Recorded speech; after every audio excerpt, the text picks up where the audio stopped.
So right now we're having a bit of a kebab, Turkish kebab break, so I'm just going to take a few minutes to kind of explain the Siege of Sarajevo, since that's kind of a little bit more serious topic.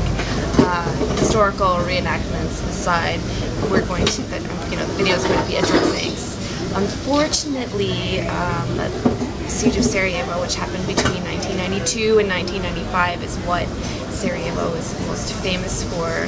Big brouhaha with the UN and all that stuff. So what actually happened was, well, to kind of explain it, I think we have to go back to the beginning. So Bosnia was originally part of the country of Yugoslavia, which was the United Six Republics: Bosnia, Serbia, Slovenia, Montenegro, Croatia, and Macedonia. So those six republics, all different religions, ethnic groups, different languages, and different writing systems, all six of them united under one country, under the communist leader Tito.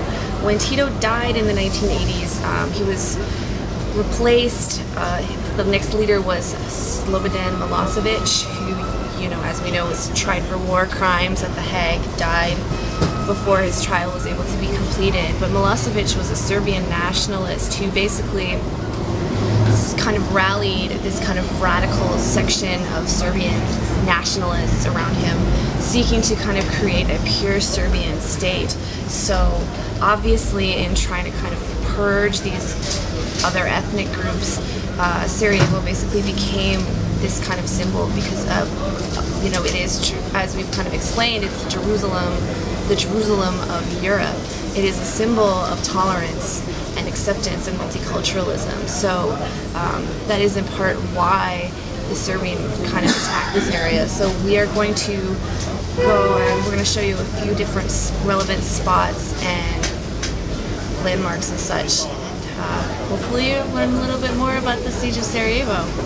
As you can see from the beautiful backdrop of Sarajevo behind us, you can kind of see how the city was at a strategical disadvantage during the siege because there were Serbian forces and artillery located up along all of these hills completely surrounding the city. Okay, so here we are. This is an example of what is called a Sarajevo Rose. Basically, this particular spot means that like a mortar shell from the Serbian forces that surrounded the city killed somebody. There used to be hundreds of these around the city. So basically what has happened here is the pavement kind of gets scarred up and they filled it in with red resin to serve as a reminder of all the people that lost their lives. There used to be hundreds of Sarajevo roses around the city, but now there's only a few left, and this is one of the best preserved ones. And also behind me on the church here, you can see some damage from the fighting. So here's another example of just some of the damage that the city sustained during the siege of Sarajevo in the mid-1990s. There was one summer where there was a massive shelling campaign and the Serbian forces were firing their artillery into the city, and there are actually plenty of examples of kind of these bombed out buildings.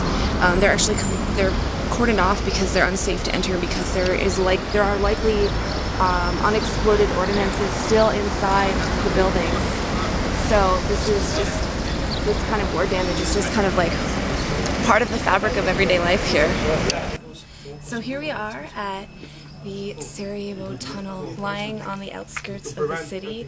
It was completed and began use in 1993. This is how the Bosnian living in Sarajevo at the time were able to either escape or bring in supplies from the outside world. This was the only way, this tunnel was the only way in and out of the city, connected to the airport, which lies over here. This particular attraction is actually one of my main reasons for wanting to come to Sarajevo, because I'm a bit of a 20th century history nerd.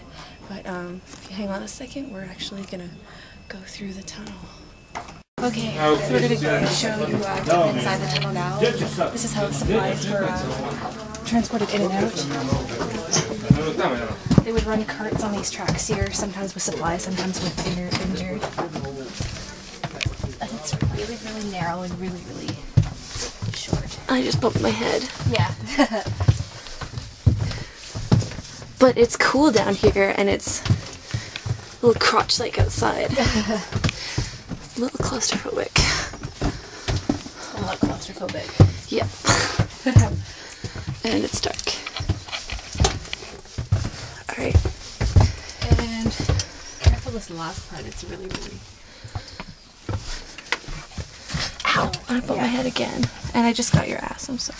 Ow! And I bumped my head again.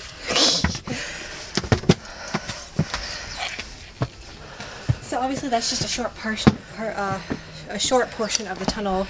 The original tunnel is actually 100 meters long and went out to the airport, which is, I think you can see it from here out that way. But In that general vicinity.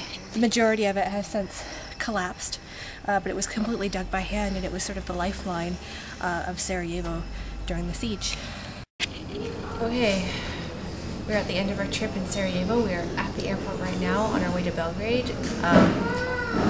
I'm so happy that we came to Sarajevo. I'm sure you are too, Suze, yes? Yes, I am very happy because of Cevapi.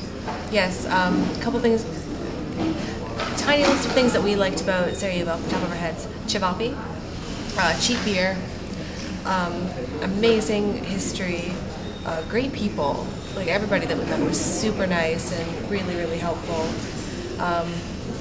We kind of wish that we had more time to see more of the country, though. 3 days was definitely not long enough, so we will be back.